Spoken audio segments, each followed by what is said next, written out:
Here's the top 5 reasons that people fail when they start an online business. And reason number 1 probably won't come as much of a surprise, but it's super important, and that is the people don't actually do anything. There's more people that talk about starting a business than actually go and do it. So if you're going to say, hey, I'm going to start an online business, then you need to actually go do it. Take action, take the steps, follow through, get moving, and get something done. Don't just go online and say, hey, honey, I'm working tonight, and you're on Facebook and Twitter and Instagram and watching sports replays or watching the latest drama on Netflix instead of actually working. You need to go to work and get something done, because that's how you're going to become successful in your business. Brian, tell them number 2. Yeah, so number 2, which really annoys me when I see guys that try to plan out stuff and they just fail big time, is because they don't know their numbers and they don't think through stuff. I can't tell you the number of guys that say, hey, I'm going to sell ebook for $7 and I'm going to advertise it,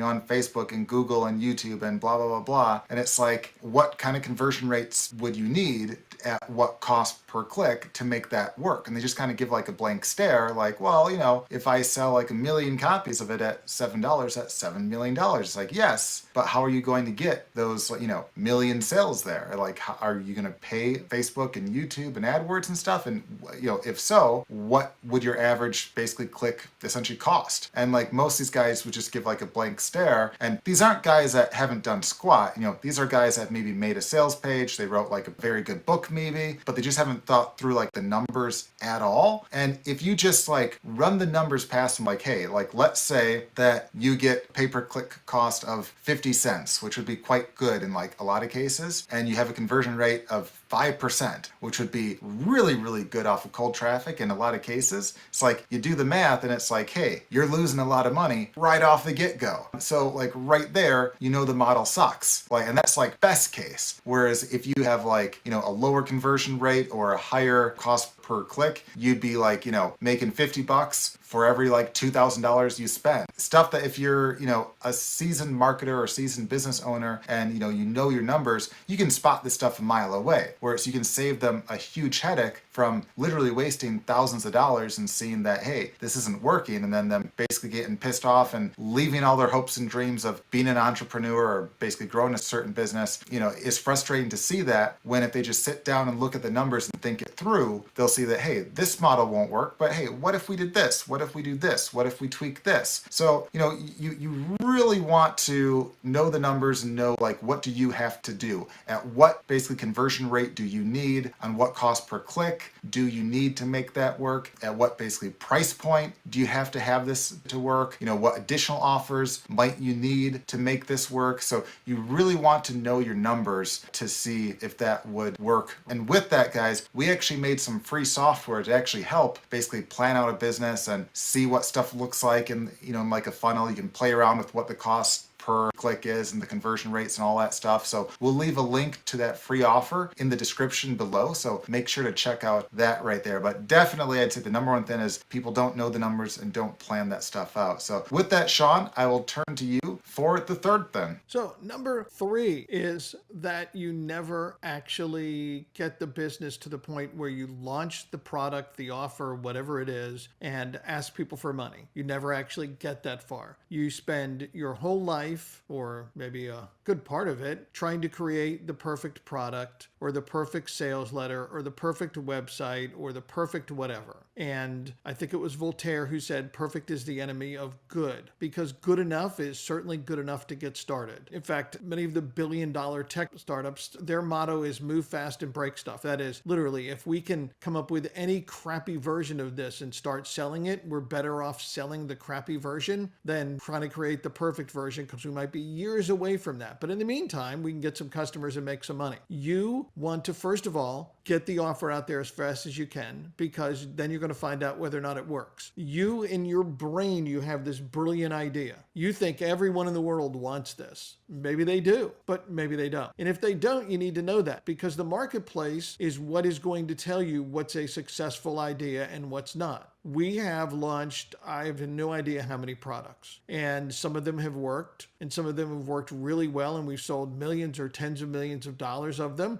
And some of them have been horrendous failures. I hate to say those words out loud, but they have been. And it's realistic to understand that you can be really good at this and still, lay a big fat egg sometimes. But you want to find that out fast. You don't want to find that out in 6 months or a year that's gone by. You want to go out there and test really, really quickly. So it's actually more important to test the saleability and the marketing of your offer than it is to actually get the product done. Because if you're like, hey, I'm going to, sell this underwater basket weaving course, well, what if nobody wants to weave baskets underwater, right? So you could actually go put up a sales letter, sales video, anything, even, some crappy thing, and find out, what happens if you start promoting underwater basket weaving? What if you run an ad on Facebook for this? Does anybody even opt in to get the free report on 17 different ways you can weave baskets underwater? Does anybody care? Or is it so expensive or so little response that you're like, oh my gosh, maybe this isn't a good idea? Because probably that wasn't a good idea. But you're not going to know until you go out and try it. And you want to try it faster than you want to spend 6 months making the perfect underwater basket weaving course that would, of course, require you to shoot video underwater, right? So let's get this tested and get out there as fast as we can with anything. And you can even test and tell people, pretend that you're taking their money, never actually settle. You can authorize the credit card to make sure it's a legit sale, but then never settle, never charge them. Tell them afterwards, hey, listen, this is a marketing test. I didn't actually charge your credit card. You're not going to pay any money, but we're going to send you the product for free. Thanks for helping us with the test, just so you can get the test results. Now, the reason that most people never get this far is they don't think about it that way. They're like, I have to create this epic, amazing product, whatever it is. Or, I'm going to manufacture something, so I've got to get the prototype made, and then we're going to get a bunch of samples made, and then they're going to get shipped from some foreign country like China to the US or the UK or wherever. And I'm months and months away from actually trying to sell this. Well, that's even more reason to go and try and sell it. But the number one reason why nobody, just instinctively as humans, want to go put the product out there for sale is because it might not work. You might fail. You might get rejected. Kind of like going for a job interview, right? A lot of people think, oh, I should change jobs, I should switch, but they don't want to actually apply for a job because they're probably going to hear no, right? You might be overqualified for a job and still hear no. Nobody likes rejection. And as entrepreneurs, we have to get used to rejection. Brian mentioned earlier, what if you say 5% of people are going to buy stuff? You know what that means? 95% of people are going to not like you. They're not going to give you any money. They're not going to buy. That's okay. You can still get rich when 95% of the people don't buy from you because 5% did. But you have to get thick skin. You have to learn to shrug this off. None of that matters. Now, what does matter is, as Brian said, is the numbers. So you can't say, well, it doesn't matter if, 95% of the people don't like me because this small group over here does. As long as you can make a profit on that small group, man, life is good. But if you never test the offer, if you never get the offer launched once you figure out that it's going to work, then you're never going to actually have a successful business. And yes, it's a lot of work, and yes, you got to go do stuff, but stop fussing and trying to make it work and trying to make it perfect and trying to get, your Aunt Sally and your 17 people that you're in your social group that you sit around and brainstorm ideas, and they're all trying to decide whether, you should use purple or lavender or indigo is the color because, maybe that's going to make a big difference. Man, you need to get over all of that crap and get this thing launched, tested, and get moving forward. Back to you, Brian, for number 4. So the fourth way, it's similar to the prior thing I basically talked about where, not knowing your numbers, but it's not having basically a good or complete funnel. Going back to the example I gave with, like the book or like the ebook where someone's trying to sell like a $7 product on the front end, I can't tell you the number of people that's their entire model. It's like, hey, I want to sell a bunch of copies of my like $5 or $7 or $10 book, and I want to make millions of dollars off of that. And, there's very few people out there that can make millions of dollars off of like a single $7 book. Unless you're like the author of like a Harry Potter type novel, you're probably not about to get there. And even if you are, you're making a lot of money by having a larger funnel, the movies, the theme parks, and all that stuff. But for most of us, if let's say you have like a $7 offer on the front end, you want to make sure you have, maybe at least a couple or a few upsells. Maybe you go from $7 on the front end to $27 or $47 or something like that. And maybe you go from there to $97 or a couple or a few $100. Maybe you have an offer for some reoccurring income. You have like a membership of some kind right there. So all of a sudden you go from like a single $7 offer, which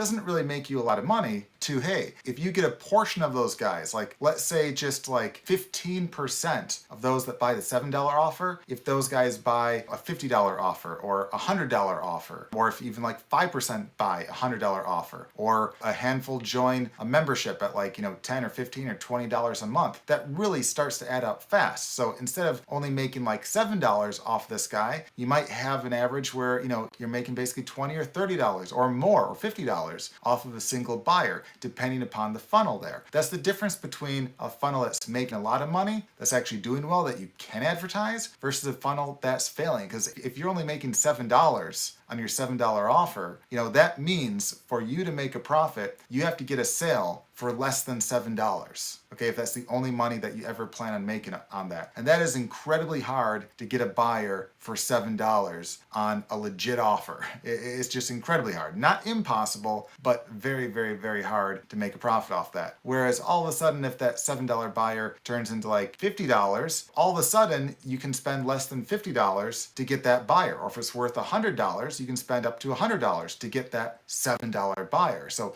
all of a sudden, if you spent, let's say basically $20 to get a $7 buyer, a lot of people would say, you're crazy. You spent basically $20 to sell a $7 product. Well, you're not crazy if that guy's worth like $50, because you just made a lot of money off that right there. And that's the kind of thing that you can start to scale and again, make a lot of money off of. Whereas again, at that simple $7 offer, if you don't have a complete funnel, a lot of those fail very, very quickly and you waste a lot of money. The plus side is if you have a funnel, you can always basically tweak it. You can basically tweak what the offer is in the front. You can change the upsells on it. There's a lot of stuff that you can do to try to get basically that perfect funnel out there. And once more, as previously mentioned, we do have a link in the description below to some free software that can help you basically plan out a funnel and see what the numbers would look like and all that right there. So last not least, we'll move on to the fifth way, which I'll let you do, Sean. Sure. And the fifth thing, the final one that people really screw up on is they don't have a proven system. Now, this sounds like the start of a sales pitch for something, but it's not. It's really important, though, that you realize that there's proven models for selling, creating funnels, products to sell, niches or industries or verticals to sell in. And many people start out their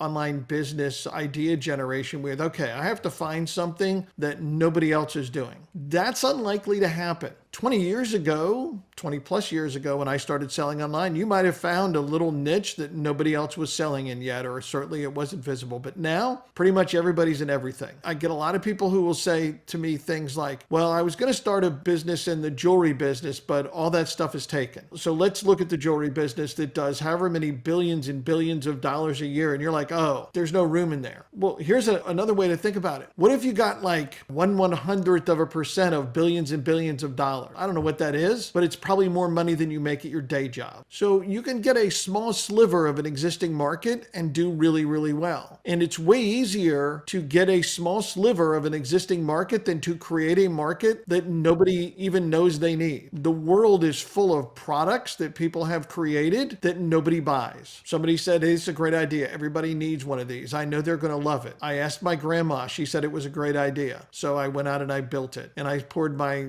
sweat, tears, all my money, my friends' money, my loan money into this. And this is an awesome idea until it wasn't. Now, unfortunately, when you look in business magazines and go to business websites, I don't know if anybody actually looks at a magazine anymore, but I grew up when magazines were actually a thing. You see these stories about the guy who did crazy stuff. I can't remember what it's called, if it's the Rainforest Cafe or whatever, but the cafe that you go to, they have one at like Disney and some different places where it's like going into the rainforest and there's all these animatronic animals and there's these sounds of the jungle and all this other stuff. The guy who created this was maniacal in what he followed through to be able to do it. He actually built out a model of what he wanted to do in his house. Now, his wife left him. She took the kids. I mean, his life, emotionally and socially fell apart, but he created something that became iconic. Whether or not it was worth it, only he can tell you. But the guys who fail don't end up in business magazines for doing, stuff like this that other people might consider to be a little bit crazy. It's way easier for you to step into a model that exists and then to follow a proven model for lead generation, for ads and promotions and things, as well as the selling model, the funnels that are already proven to work. You don't have to invent all of these different things because they're out there. Somebody's doing them. One of the best things Tony Robbins ever said is success leaves clues. Don't know if he invented the phrase, but I associate that with him, and it's true. You can look at what other successful businesses are doing in similar areas as to what you want to sell and be like, hey, look what they're doing. This appears to work. They've been doing it for a decade. They're selling millions of dollars worth of stuff. Probably it's not a bad idea if I model my business after theirs, right? So we can model after what's successful instead of trying to invent from scratch. And unless you're super successful already as an entrepreneur, you're probably not going to be successful starting from scratch. You probably don't have the skills. You don't have the tech expertise. You don't have the money. So go copy something that works. When I say copy, I don't mean, hey, go copy their web pages and post them up as your own. No, I'm not saying that, but follow the model of what works. And again, all of these are reasons people fail. There are things to watch out for in what you're doing in your business that maybe you're thinking about starting or you've already started. And if you're going to go out and run and start a business, first of all, I congratulate you for deciding to do that because I think it's the number one way that you can achieve wealth in the world. Doesn't matter what country you're in, is to control your own destiny, to build your own equity, investing in yourself, in your business, whether you ever sell that business or not, it doesn't matter, but you control what you're able to do, when you're able to do it. If you go out there and develop your skills and become successful at selling online, then you're going to be able to write your own ticket to whatever you choose to do when you choose to do it. But watch out for these 5 reasons that you could fail in your business and take them to heart and take advantage of all the other videos that we've created on this topic and continue to create about things we've learned. We've sold more than $100 million online between us, well over that. We've learned a lot of stuff. We've done some stuff right. We've screwed up some stuff. We're sharing candidly with you in these videos. And if you like them, please subscribe to our channel, like the video, watch the other videos, and we wish you the best of success in your online journey as an entrepreneur.